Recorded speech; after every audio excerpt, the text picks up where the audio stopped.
So we're eager to talk with you about anything that is important to you.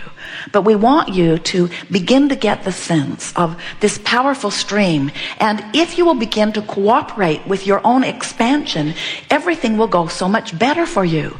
When you come to realize that everything you're feeling, everything you're living, everything everybody else is feeling, and everything that everybody else is living is only about one thing. It's about your personal vibrational relationship between who you're being right here this minute by virtue of what you are giving your attention to, and who you are really being by virtue of all that you have lived and all that life has caused you to become.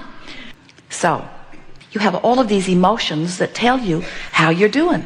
When you feel love and joy and appreciation, passion, eagerness, that means the thoughts that you're dominantly thinking are right there in alignment with the thoughts that the source energy within you thinks, and that alignment feels like all of those wonderful things to you. It also is because you are experiencing your unequivocal awareness of your empowerment.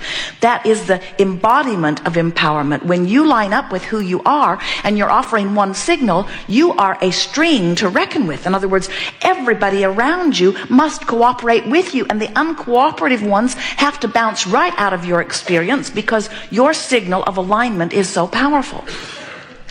On the other end of this emotional scale, where feelings like despair or fear are, those feelings are the way you feel when you have for a while activated a vibration within you by virtue of what you give your attention to, and the source energy does not come and join you in that. Isn't that a good thing, that the source energy part of you does not come and join you in that?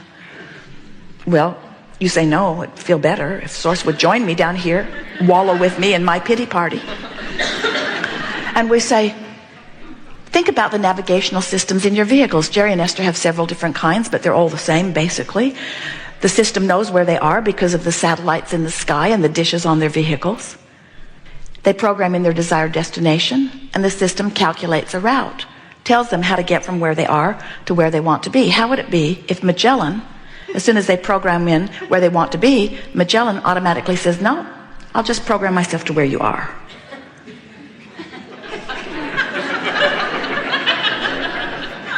And then announces, you're here.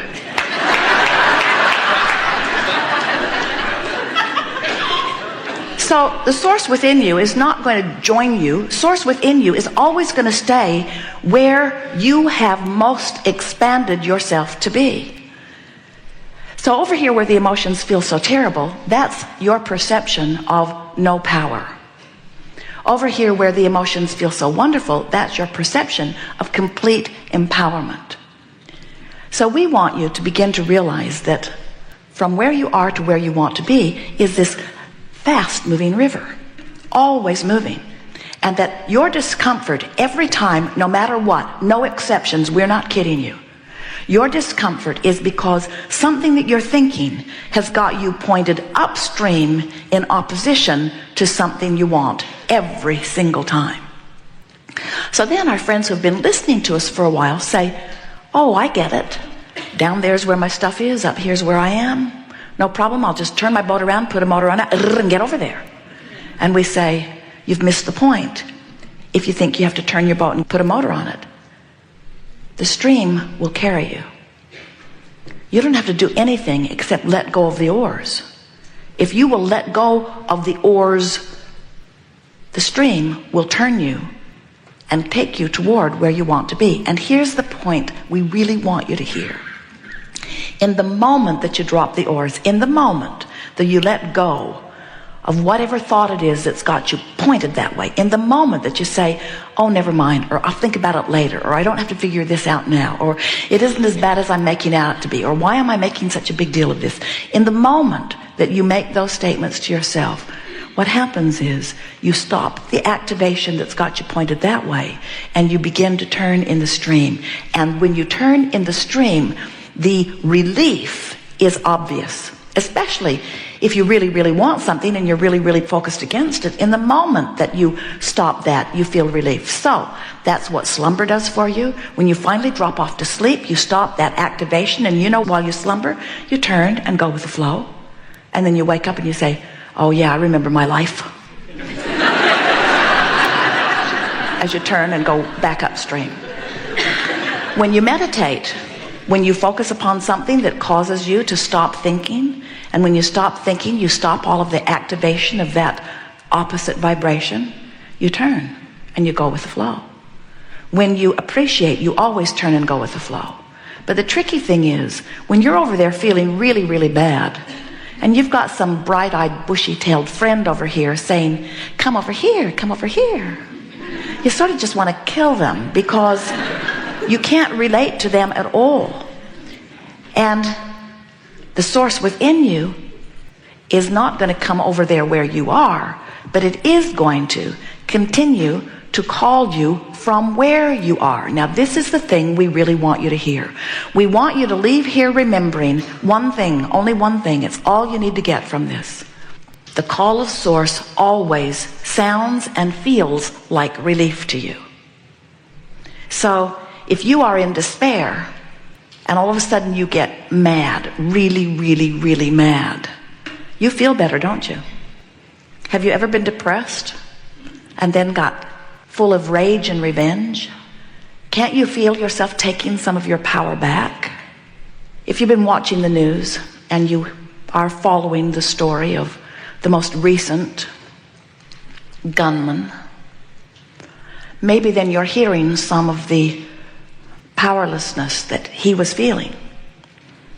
And many people in the world who are watching that are uncomfortable with the fact that he got into that rage and revenge mode and then acted so violently.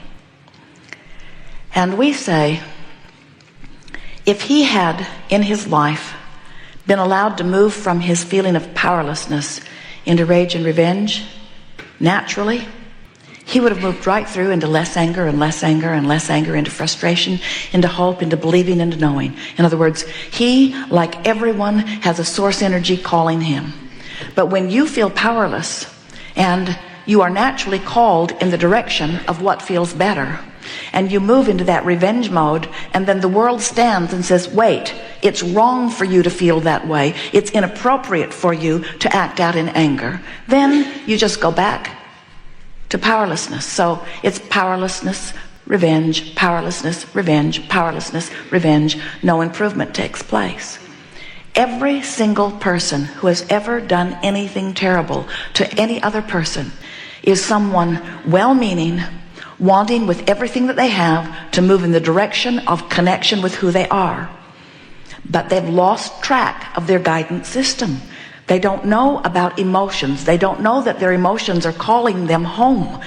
And so instead, they're trying to follow the guidance of everybody else that's around them. You learn that early on. When you're little and your mother asks for a certain behavior from you and is pleased when you give it to her and displeased when you don't, she has guided you to get outside of your own guidance system. So now, instead of paying attention to the way you feel, instead of letting your life cause you to expand and feeling your emotions which call you into alignment with who you are, now you're looking to your mother, and it's easy to do. She loves you and she's right there. But then you're looking to another and to another and to another, and then before you know it, there are so many diverse people who want so many different things from you. It's hard for you to know which way to go. If we were talking to someone who was a potential serial killer, like this one at this college, we would be saying, come on into that revenge and keep on coming, keep on coming, keep on coming. And there is no one that we've ever met that could not move in a day or two through revenge right into hope if they knew that they were moving in the direction of coming into alignment with Source. It's a really rare human who understands the journey from sickness to wellness, or from confusion to clarity, or from potential serial killer to an alignment with Source, because it's a rare physical human who will give himself permission to improve his own emotional state and therefore follow his own guidance. It is astonishing that humans have lost track of the basic instinct you were born with that said, good feeling is good. So how do you think you could lose that sense. So easy. Somebody else said, it might feel good to you, but it doesn't feel good to me, and I'm bigger, so do what I say. But when you reach this stage of life where you finally acknowledge, I am the boss of me, then you can begin to listen to the guidance that is within you. And you can begin today, if you want to turn in the direction of the feeling of relief. And it is our promise to you that even if you are in despair or powerlessness with those feelings of fear, if you reach for a feeling of relief, or if you just recognize that the stream is calling you and that Source is there for you, and that Source is not just there for you, Source is there and you, and that the very negative emotion that you feel is in fact your separation from Source. Nobody else can do anything to you. Do you know you do it all to yourself? Every single thing you do to yourself. Because every single vibration you offer yourself. Now many would say, oh, but I feel this way because of something that somebody else did. And we say, that's because you've trained yourself to care more about what they're doing, what they're thinking, what they're saying about you, than you are caring about your alignment with Source. You must reach the place where you no longer care nearly as much about somebody else's response to you, and you are letting the thing that matters most to you be Source's feeling of intertwining with you. You must care about your alignment with Source, or you have no guidance. Which means you must care how you feel, or you have no guidance. Which means you must pay attention to the way you feel and reach for the best feeling thought you can find from wherever you are. And as you do that, you'll close the gap again and again and again and again, until before you know it, the dominant vibrations that you will be offering will be in perfect vibrational alignment with who you are.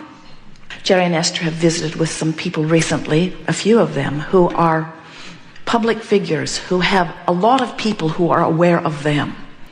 And it's an interesting thing to hear them, because they have trained themselves to be people pleasers, not realizing that as they've trained themselves to be people pleasers, what people want from them sets up a sort of stream in and of itself. And sometimes what others want from you is not a perfect vibrational match to what your life has caused you to become. And when you get cross current of who you really are, you never feel good. You can have it all. There is nothing that you have to leave behind. You see, everything that you have lived has caused you to put what you want over there. And when you are basking, when you are floating, when you are reveling in life, when you are appreciating, when you are tuned in, tapped in, turned on, when the majority of what you are about is feeling good, now the universe can yield to you what feels like effortlessly to you, because you have never created through your action. You don't create through your action. You create through your alignment of thought. And the way you feel is your indication of whether you're lined up or not. And when you get in alignment with what you've put over there in vibrational escrow, and you know that you're doing that because you're feeling better and better and better and better and better, then you begin to experience what to others looks like miraculous unfolding, but to us it looks like the natural divine order of the universe. You are supposed to get what you want, and all of the resources of the universe are working in concert to facilitate that. And if things aren't working out for you, it's not because everyone in the universe isn't cooperating for you. It's not because the energy that creates worlds is not cooperating for you. It all is. It's only because you are pointed in opposition to what you're asking for. And every time you do it, no more excuses, friends, every time you do it, you're feeling negative emotion. Every single time. That's what every particle of negative emotion is. It's you turned in opposition to something that you ask for, that you're being called toward. Now, there are two really interesting factors in this. First, if you hadn't asked for it, the stream wouldn't be flowing. And if the stream weren't flowing, your opposition to it wouldn't feel so bad. Did you get that? In other words, you're the reason the stream is flowing in the speed that it is, and you're also the reason that you're pointed with or against the current. So the more life has caused you to ask, the faster the stream is flowing. Whatever you're thinking right now has you either moving with it or against it. Isn't it simple to understand this?